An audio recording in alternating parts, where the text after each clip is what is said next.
Olá! Na aula de estomatologia de hoje, vamos concluir o assunto sobre patologia óssea. Veremos então doenças ósseas como a osteogênese imperfeita, o granuloma ou lesão central de células gigantes e o querubismo. Em relação aos pseudocistos, o cisto ósseo traumático, também chamado de cisto ósseo simples, e o cisto ósseo aneurismático.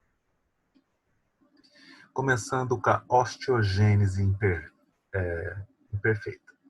É uma doença hereditária rara. Ela é o tipo mais comum de doença hereditária do osso. E é interessante que ela é caracterizada por uma parada na maturação de colágeno. Então, se afeta o colágeno, vai existir alteração no osso, na dentina, na esclera do olho, nos ligamentos e na pele. Para vocês terem ideia, existe graus de osteogênese imperfeita. Pode, por exemplo, ou se for muito grave, pode existir natimorto e até a morte da criança após o nascimento. Como afeta osso, o osso vai ter uma cortical mais fina e vai estar presente uma osteoporose difusa, que vai provocar, por exemplo, deformidade da coluna e nos ossos longos. Em relação aos dentes, os dentes vão ter um quadro, vão ter alterações muito parecidas com as que ocorrem na dentinogênese imperfeita. Tá? Mas tome cuidado, que a gente usa o termo dentinogênese imperfeita para aqueles casos que só os dentes estão com alteração. Quando existe um quadro maior, que envolve osso, aí é a suspeita de osteogênese imperfeita. Os dentes, as alterações dentárias na osteogênese imperfeita, acabou criando um novo termo chamado dentes opalescentes. São dentes que vão ser translúcidos e que vão ter, ou seja, são leitosos e eles vão apresentar uma cor que vai do azul ao castanho. Pode estar presente também os dentes em concha, que tem esmalte. O esmalte está normal, mas a parte de dentina é fina.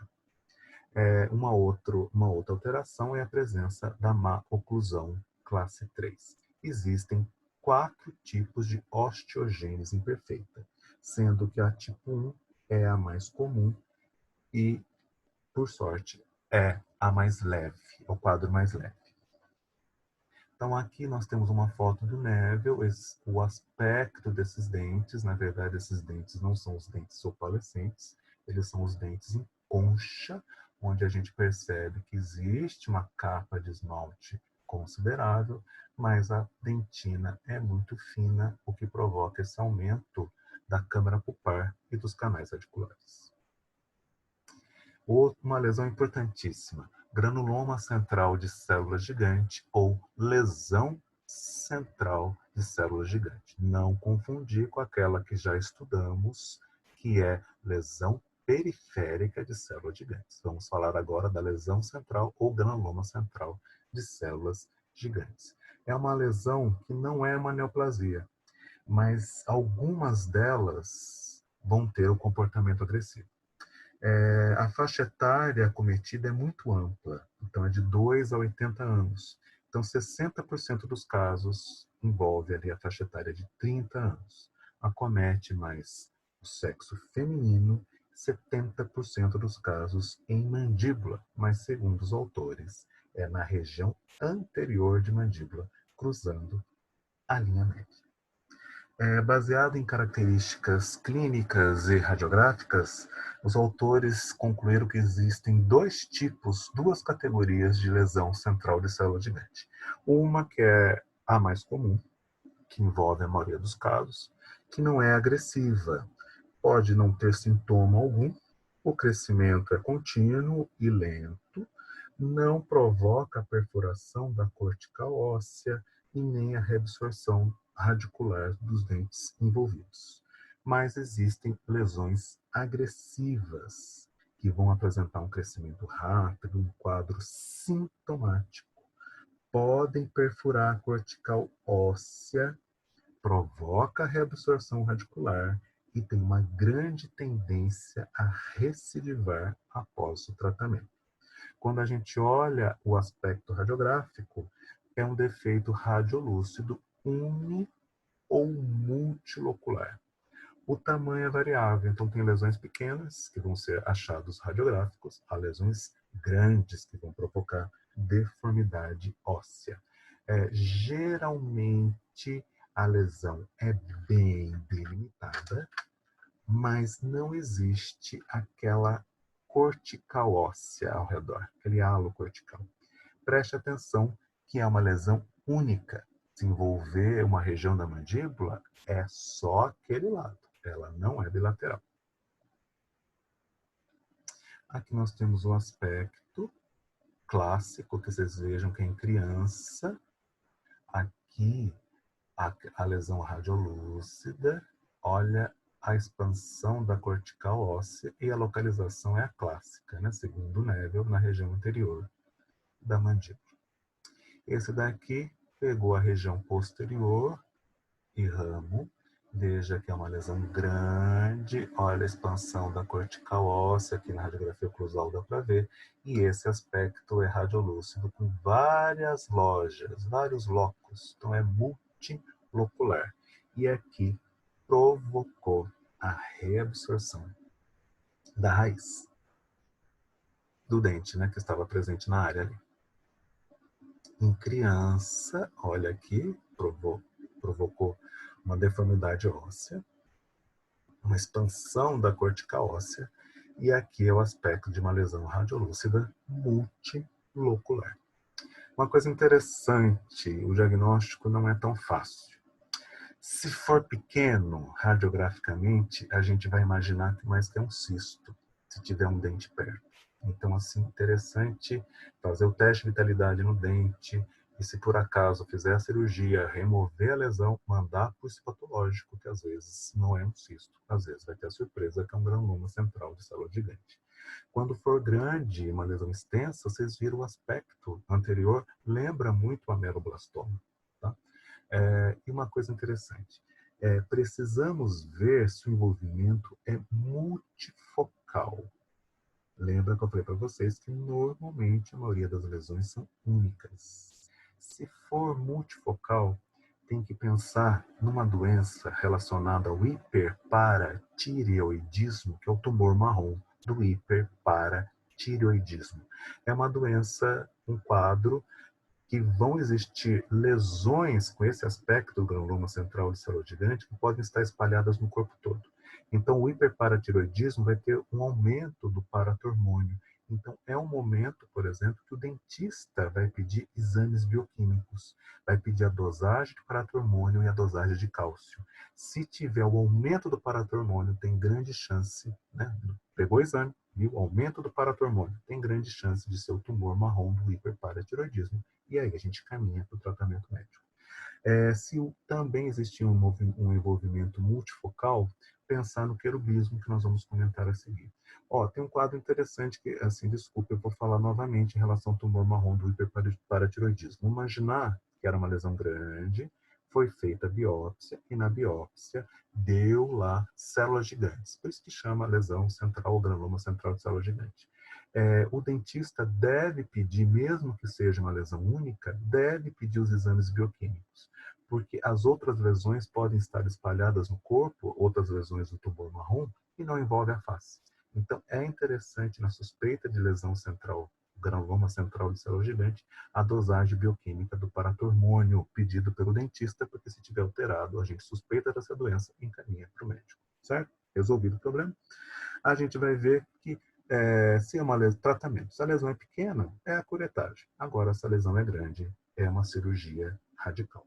Existem algumas alternativas para a cirurgia radical, e nós não vamos entrar em detalhes, são regimes terapêuticos para tentar diminuir as lesões extensas, e aí vai depender da conduta ali de cada equipe profissional que trata desse tipo de lesão, né? Então, por exemplo, poderemos ser utilizadas injeções de corticosteroides na lesão, injeção intradérmica de calcitonina, extraída do salmão, e até a aplicação de interferon alfa. Normalmente o prognóstico é bom, e não está relacionado com metástase, e não é uma neoplasia. Querubismo. Querubismo é um quadro muito interessante. É um quadro raro.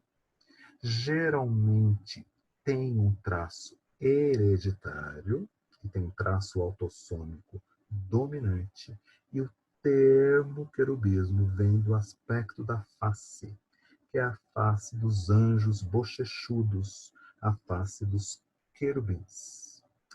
Como envolve normalmente região bilateral, é uma lesão classicamente bilateral, na região posterior de mandíbula.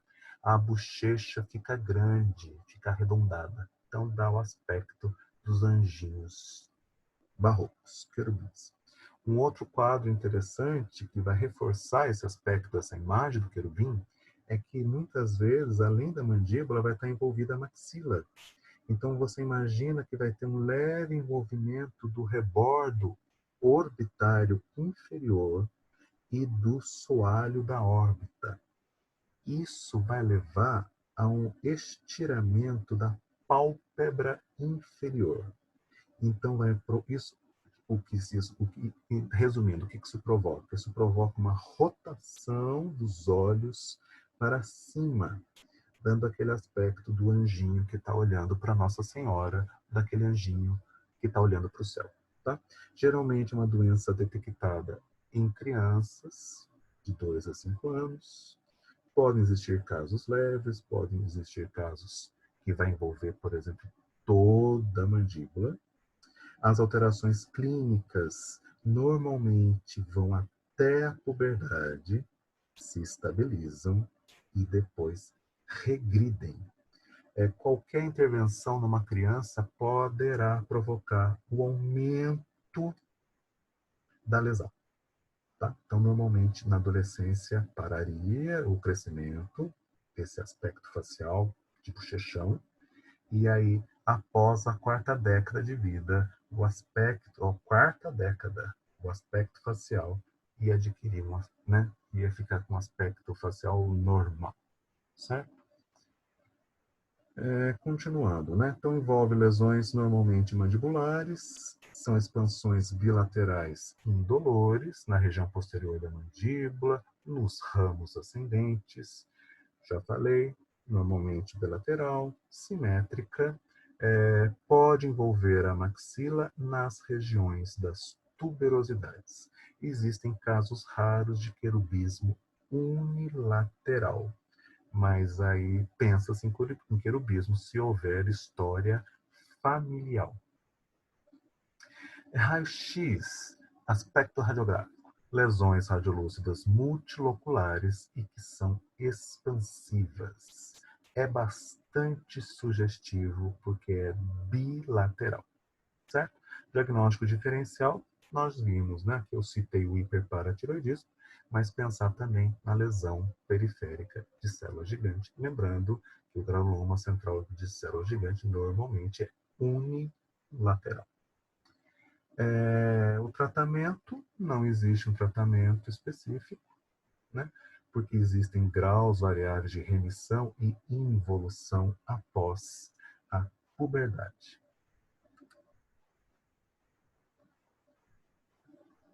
Então aqui você tem esse aspecto bochechudo, que lembra o anjo querubim, e aqui esse olhinho expõe mais a esclerótica inferior, então seria aquele olhinho.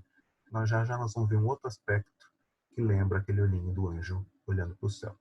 Veja a mandíbula, região posterior e ramo, com várias lesões radiolúcidas, e aí a menininha, após o crescimento, como ocorreu a remissão do quadro. O outro anjinho, aqui o envolvimento bilateral, região posterior da mandíbula.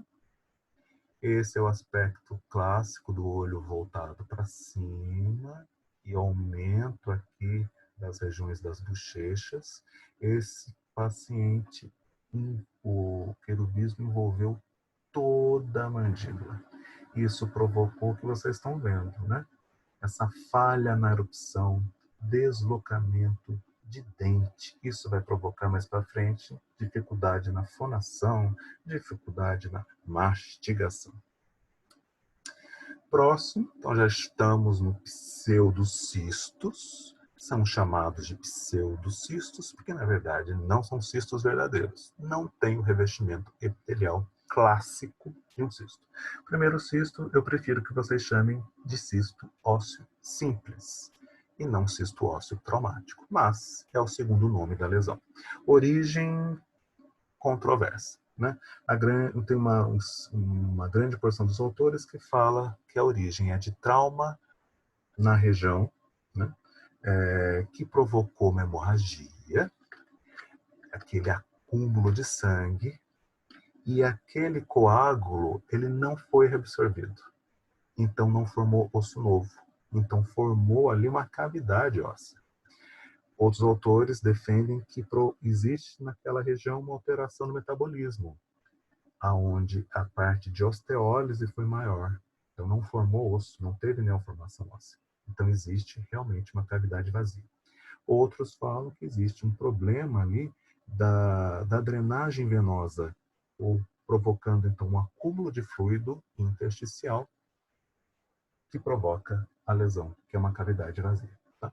Clinicamente, a gente vai ver que a maioria acomete indivíduos entre 10 e 20 anos, restrito quase que uma doença exclusiva de mandíbula, mas eu falei quase, principalmente na região de pré-molares e molares.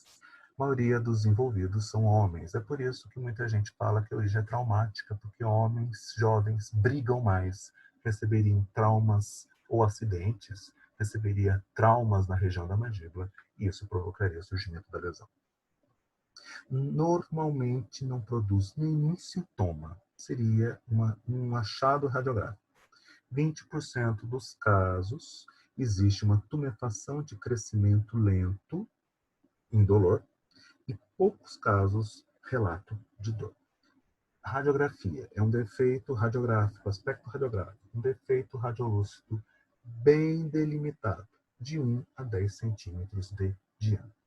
As margens podem ser mal definidas ou bem definidas. E uma dica importantíssima. Se a lesão, que normalmente é na região posterior, se na região da lesão houver a presença de dente, o cisto ósseo simples, entre os dentes, ele vai formar uma projeção que lembra aquele aspecto de cúpula das basílicas das igrejas bonitas. Essa é a dica. Você olha esse aspecto de cúpula, você pensa em cisto ósseo simples, que já já eu vou mostrar para vocês. Tratamento. O tratamento é o seguinte, você só consegue dar o diagnóstico no momento da cirurgia. Então, só a imagem radiográfica não basta para o diagnóstico. Tem que ser feita a exploração cirúrgica. Por quê? Porque você precisa encontrar uma cavidade praticamente vazia. Pode ser uma cavidade vazia com as paredes ósseas lisas e brilhantes. É um buraco no osso. Pode ter também ali um material, um resto de sangue, um material sanguinolento. Muitas vezes não tem material para mandar para o histopatológico, mas a ideia é curetar e o que tiver ali mandar para o diagnóstico histopatológico. Tá? Então, o tratamento, a gente suspeita pela imagem radiográfica, mas o tratamento só é concluído no momento da... Desculpa, gente. O diagnóstico, a gente suspeita no momento da imagem, a gente analisa a imagem, mas ele só é fechado no momento da cirurgia. Tá? O tratamento é curetar. Precisa curetar as paredes da cavidade. Certo? O preenchimento com osso novo é rápido e esse paciente precisa ser controlado, precisa ser preservado para realmente averiguar se ocorreu a neoformação óssea.